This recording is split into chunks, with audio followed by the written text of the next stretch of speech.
Indonesia, Malaysia এবং সিঙ্গাপুরে গভীরভাবে বিশ্বাস করা হতো পিশাচরকে নিয়ে। পিশাচরকে নিয়ে যদি কথা বলতে হয় তাহলে কোনটি নাটক সম্পর্কে জানা উচিত আমাদের? জানিয়ে 2018 সালে একটি মুভি বের হয়েছিল, আর এটি নিয়ে থাকছে আজকের ভিডিও। তো যাদের হাত দুর্বল তাদের এখানে স্কিপ করতে হবে। গল্পটি শুরু হয় আন্দাজ নামে একটি বাচ্চাকে দেখে, যে কিনা খেলাধুলা করছিল, কিন্তু হঠাৎ সে একটি আওয়াজ শুনতে পায় এবং সে নিচে শুতে যাওয়ার সিদ্ধান্ত নেয় এবং তার মায়ের কথা খুব মনে পড়ে। আসলে তার মা অ্যাক্সিডেন্টে মারা গেছে, আর এই সুখে তার বাবা নেশা করছে।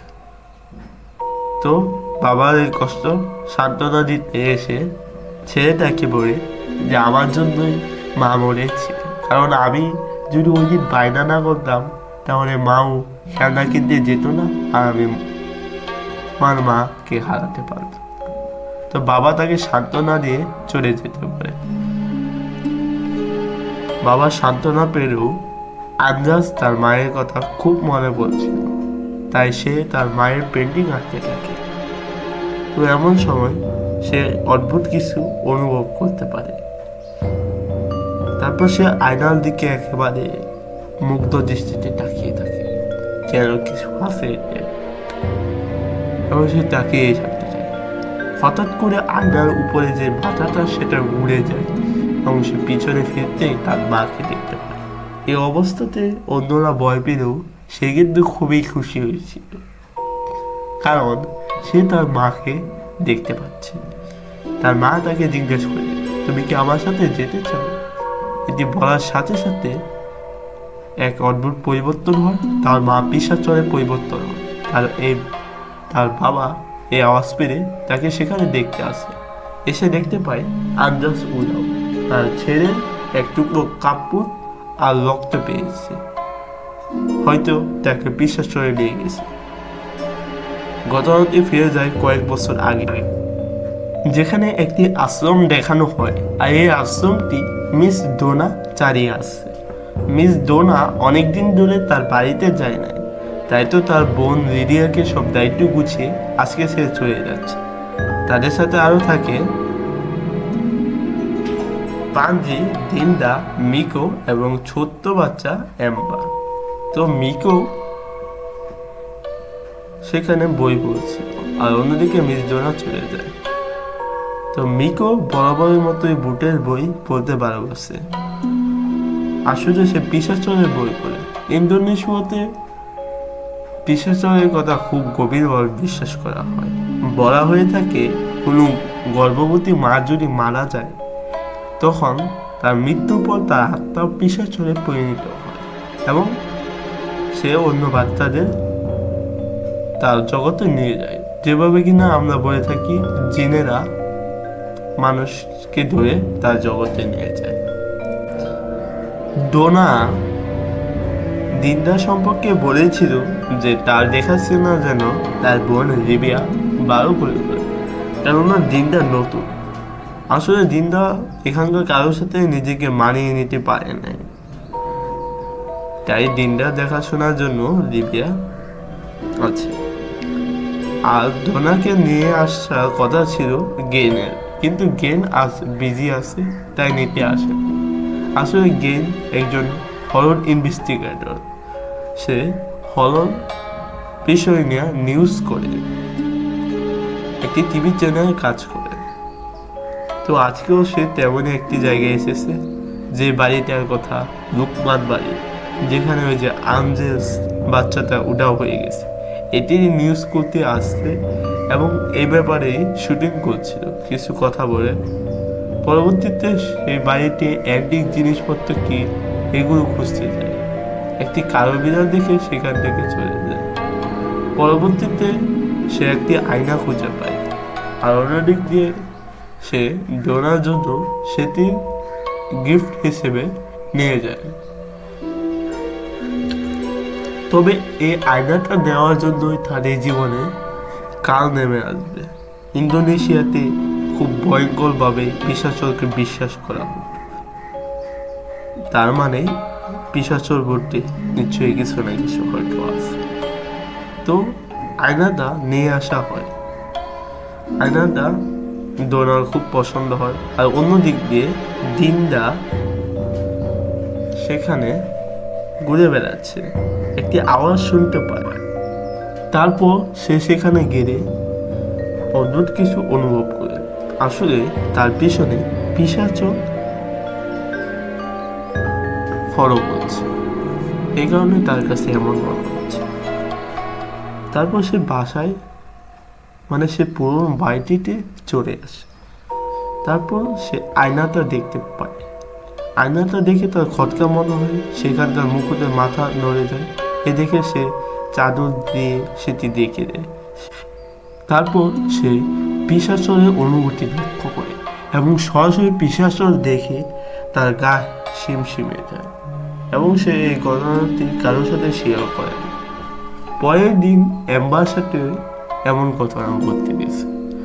এম্বা আয়নার দিকে তাকিয়ে আছে এবং তার ডোনার কথা মনে পড়ছে। ডোনা তাকে আদর করে মাথায় ব্যান্ড পরিয়ে দিত। হঠাৎ সেখানে দিনদা চলে আসে। দিনদার সাথে সে কথা বলছে, দিনদা তার বোন। তো তারপর দিনদাকে সে বলে যে তার মাথায় ব্যান্ড পরে দিতে। কিন্তু আশ্চর্যের কথা, দিনদা কিন্তু তাকে পড়ায়নি, কিন্তু তার মাথায় অটো ব্যান্ড পড়ে গিয়েছিল। কে তার মাথায় ব্যান্ড পড়েছে? হঠাৎ করে দিনদার ঘুম ভেঙে যায় এবং সে দিনদার মতো কাকে যেন দেখতে পায়। আর অন্যদিকে তার বোন এম্বাকে সে দেখতেই পায় না। সে দেখতে পায় দিনদার মাথায় চূড়া ছিল এবং বসে আছে। নিজেকে নিজে দেখে ভয় পেয়ে যায়। তার চোখ সাদা হয়ে আসছিল। হঠাৎ তার ঘুম ভেঙে যায়। সে বুঝতে পারে এটি তার একটি দুঃস্বপ্ন। তারপর সে যখনই এগিয়ে যেতে থাকে এবং টিভির শোর পিছনে কে যেন তার নাম ধরে ডাকে, সে পিছনে ফিরে যেতেই থাকে এবং সে একটি মহিলাকে একটি অদ্ভুত গান গেতে দেখে। আসলে পিশাচরের মতো দেখতেছে এবং সেই গানে সে মুগ্ধ হয়ে পড়ে এবং ভয় পেয়ে যায়। তাকে বিমোহিত করে ফেলে ওই গান এবং মহিলার ওই ভয়ঙ্কর চেহারা দেখে সে ভয় পেয়ে যায়। আসলে কুন্তিলাল তাকে অ্যাটাক দিয়েছে, এটি সে স্বপ্নে দেখেছে। সে স্বপ্নের মধ্যে স্বপ্ন দেখেছে। মাঝে মাঝে কিন্তু এমনটা আমাদের সবার সাথে। পাঞ্জেরি একটি আচরের শব্দ শুনে ঘুম ভেঙে গিয়েছে। তো পরের দিন সকালে সবাই দেখে সত্যিকার এই দরজার মধ্যে আচরের শব্দ। এটি রিবিয়াকে জানালে রিবিয়া ডোনা আসলে তাদের নামে বিচার দিবে, দুষ্টামি করেছে বলে এটি বলে চলে যায়। কিন্তু তাদের মনে খটকা থাকে এবং তারা সিদ্ধান্ত নেয় যে এ ব্যাপারে মিকোর সাথে তারা ডিসকাস করবে, যেহেতু মিকো পিশাচর নিয়ে ভালো জ্ঞান। তো তারা তার সাথে ডিসকাস করে সে জিজ্ঞাসা করে যে কালকে রাতে কি তোমরা কি কোনো মহিলাকে দেখেছিলে? তখন সবাই সবার কথা শেয়ার করে, বিশেষ করে দিনটা। তখন সে বলে এটি কোনটি রানাকেরই কাজ এবং কোনটি রানাকে ডাকা যায়। কোনটি রানাকে ডাকতে হলে একটি পেশার মন্ত্র জানা লাগে। তো পরবর্তীতে তারা একটি হরর শো দেখে, যেখানে গেম যে শুটিংটা করেছিল সেই শুটিংয়ের হরর শো দেখছে। তো সেখানে তারা বাড়ির ভিতরে ঘটে যাওয়া এসব অদ্ভুত স্টোরি দেখে ভয় পেয়ে যায় এবং তারা বলে যে এটা তো খুব দূরে মনে হচ্ছে না এবং পরবর্তীতে তারা ঘুমিয়ে যায়। কিন্তু মিকোর ঘুম চলে না। মিকো একটি অদ্ভুত আওয়াজ শুনতে পায়। সে সেখানে যেতেই দরজার পাশে কোনটি রানককে দেখতে পায়। কোনটি রানক তাকে মেরে ফেলার চেষ্টা করে। সে ভয় একেবারে বিমোহিত হয়ে যায়। সে দরজা খুলে সে দেখতে পারে যে এটি আসলে স্বপ্ন ছিল আর সে চেঁচাচ্ছিল। তখন সবাই তাকে সান্ত্বনা দেয় এবং রিবিয়া তাকে বকা দেয়, কারণ সে এসব বই পড়েছে বলেই এসব উদ্ভট চিন্তা হয়েছে সেবার। আর অন্য দিক দিয়ে গেন এবং লিবিয়া ওই বাড়িটি নিয়ে কথা বলছিল। তো তখন লিবিয়া তাকে বলে যে আমরা এখানে কেন এসেছি। তখন গেন বলে আসলে আমি যে শোটা করেছি সেটা নিয়ে ইন্দোনেশিয়া থেকে প্রচুর চাপ আসতেছে, কারণ তারা ইন্দোনেশিয়ার সরকার মনে করে যে এটি সত্যি, এবং আমরা যদি পিশাচরের ছবি তুলতে পারি তাহলে 10 মিলিয়ন রুপি পাবো। এবং এই সব কিছুই আসলে দূর থেকে মিকো তার দূরবীক্ষণ যন্ত্র দিয়ে নজরদারি করেছে। এবার আর কি করা, এসব কিছু তাদের সবাইকে জানিয়ে দেয়। টিমের সকল বাচ্চারা মিলে সিদ্ধান্ত নেয় তারা এবার লোকমান হাউসে যাবে। যেই বাবা সেই কাজ, বাচ্চাদের সাহস বলেও একটা ব্যাপার আছে, তারা সেখানে চলে যায়। অন্যদিকে গেন আর লিবিয়াও সেখানে ছিল। তো তারা অন্য সাইড দিয়ে লুকিয়ে সেখানে যায় এবং সেখানে তারা একটা বই খুঁজে পায় যেখানে লেখা আছে যে কুন্তিলানাকে ডাকার জন্য ওয়াংশিপ পাওয়ার। এবার মিকোকে দিনটা জিজ্ঞেস করে এই ওয়াংশিপ পাওয়ারটা কি। তো তখন তাকে জানানো হয় ওয়াংশিপ পাওয়ার হচ্ছে নিজের আত্মা বা কারেন্ট জিনকে দেখার পাওয়ার বা অনুভব করতে পারে। তখন দিনদা তার স্মৃতি মনে করার চেষ্টা করে, সে যে দেখেছে সেটা সে তখন মনে করতে পারে না। যাই হোক, সবাই সবার মতো তদন্তে বেরিয়ে পড়ে। 10 মিলিয়ন রুপি পাবে বলে কথা। তো দিনদা একদিক দিয়ে ছড়িয়ে পড়ে, অন্য দিক দিয়ে মিকো আর তার সাথে আরেকজন ছড়িয়ে পড়ে, আর পাঞ্জেরি আরেক রুমে। এভাবে তারা চলছে। তো দিনদা আঞ্জাসকে দেখতে পায়, আর সেখানে তার যাওয়া তো উচিত হয়নি। সেখানে তার বাকি বন্ধু বান্ধবের মূর্তি দেখতে পায় এবং যাদের গলায় দড়ি পেঁচানো হচ্ছে। তারপর আঞ্জাস তার রুমে তার কাতাওয়ালা একটি ছবি নিয়ে আসতে থাকে এবং তারপর সে সেখান থেকে পালিয়ে যায়। কে পালিয়ে গেছে? আসলে দিনদা পালিয়ে গেছে।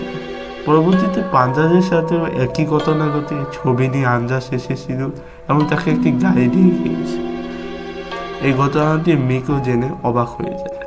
তারপর বলে, সে কি করে হবে, সে তো পৃথিবীতে নেই, তুমি অলৌকিক কিছু দেখেছ।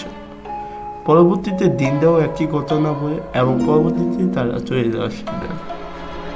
আর অন্যদিকে রুকমান তাদের উপর নজর রাখছিল। এবার যখনই পাঞ্জাব শিশু করতে যায়, পাঞ্জাবকে ধরে রুকমান জেরা করতে থাকে, তুমি কি টিভি চ্যানেল সব সত্যি করে বলো। পরবর্তীতে পাঞ্জাব বলে যে এই গাড়িটা আমাকে আপনার ছেড়ে দিয়েছে।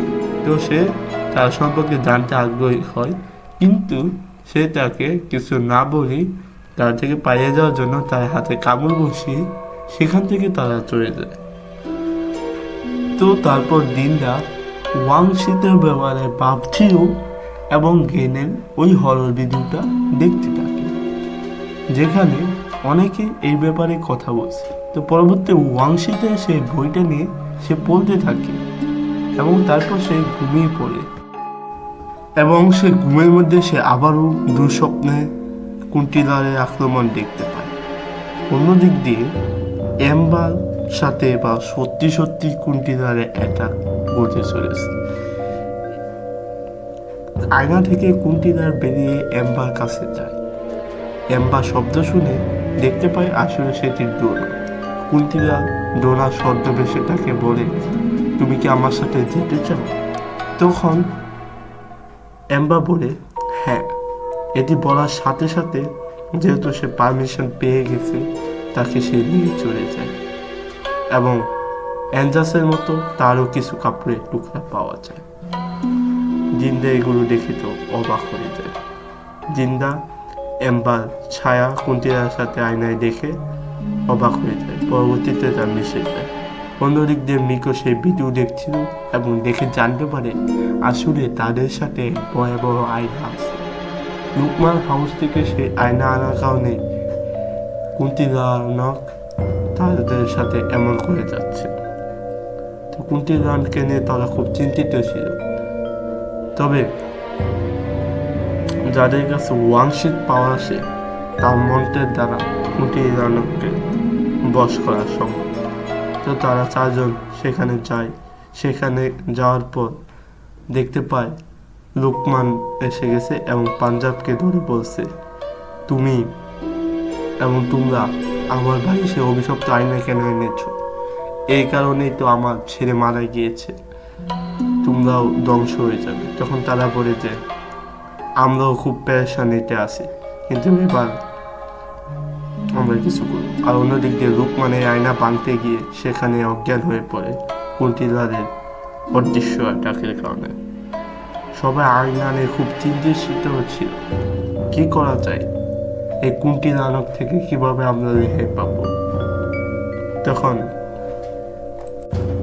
মিকো তাদেরকে জানায় একটি উপায় আছে, তবে ওয়াংশিক পাওয়ারটা থাকাটা জরুরি। আমাদের চারজনকে আয়নার সামনে গিয়ে কুন্তিলানককে বারবার উত্তেজিত করতে হবে। তো তারা সেটাই করে এবং কুন্তিলানক এসে সবাই অবাক হয়ে যায় এবং কুন্তিলানক সেখানে মিকোকে সেখান থেকে নিয়ে চলে যায়। তো সেখানে লিবিয়া চলে আসে। তারা ভাবছে ওয়াংশিক পাওয়ার কার কাছে আছে যে কুন্তিলানক চলে এসেছে। লিবিয়াকে কুন্তিলানক পসেস করে ফেলেছে, মানে এখন কুন্তিলানক তার উপর বল করে সবাইকে মেরে ফেলার চেষ্টা করছে। তো এমন সময় দিনদা ভাবছে যে আমার কাছে তো ওয়াংশিক পাওয়ার নেই, তাহলে কিভাবে চলে আসছে।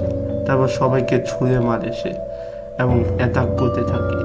সেখানে গেম এবং চলে আসে। তারপর সে লিবিয়াকে বাঁচাতে ব্যস্ত হয়ে যায়। যা করার পাঞ্জাব, কৃষ্ণা তাদেরই করতে হবে আর দিনদাকে। তো সে অবশেষে একটি জাপানি শব্দ খুঁজে পায়। আসলে এটাই সেই মন্ত্র যেটি দ্বারা যার ওয়াংশিক পাওয়ার আসে সে করলেও হয়ে যাবে। তো দিনদা সেটাই করে, সে মন্ত্র পড়ে এবং পরবর্তীতে একটি পেরেক পায় এবং ওই পেরেক দ্বারা তার মাথায় দিতেই কুন্তিলানক সেখান থেকে চলে যায়। এবং ওই বইতে যেভাবে লেখা ছিল সেভাবে সকল বাচ্চাগুলো ফিরে আসে। সবাইকে বিক্ষিপ্ত জায়গায় খুঁজে পাওয়া যায়। একেবারে ম্যাজিকের মতো না পেরে পাওয়া গেল, বিক্ষিপ্তভাবে তাদের পাওয়া যায়। কিন্তু যেহেতু অ্যাঞ্জাস অনেক আগেই হয়ে গিয়েছিল, তাই অ্যাঞ্জাসের আত্মা ফেরানো সম্ভব নয়। অ্যাঞ্জাসের বডি ফিরে পাওয়া যায়, কিন্তু তাকে মৃত অবস্থায় পাওয়া যায়। আর অন্যদিক দিয়ে এখানে এই মুভিটি শেষ হয়ে যায়, যেখানে রাস্তা দিয়ে ডোনা চলে আসে। এতদিনের ভেতর গেম এই আয়নাটি বিক্রি করে দেয়। তো আবারও নতুন সপ্তাহে হাজির হব আরও বড় আকারে মুভি এক্সপ্লেন ভিডিও নিয়ে। ইন্দোনেশিয়ার হরর মুভি এক্সপ্লেন কেমন লাগে কমেন্ট করে জানাতে ভুলবেন।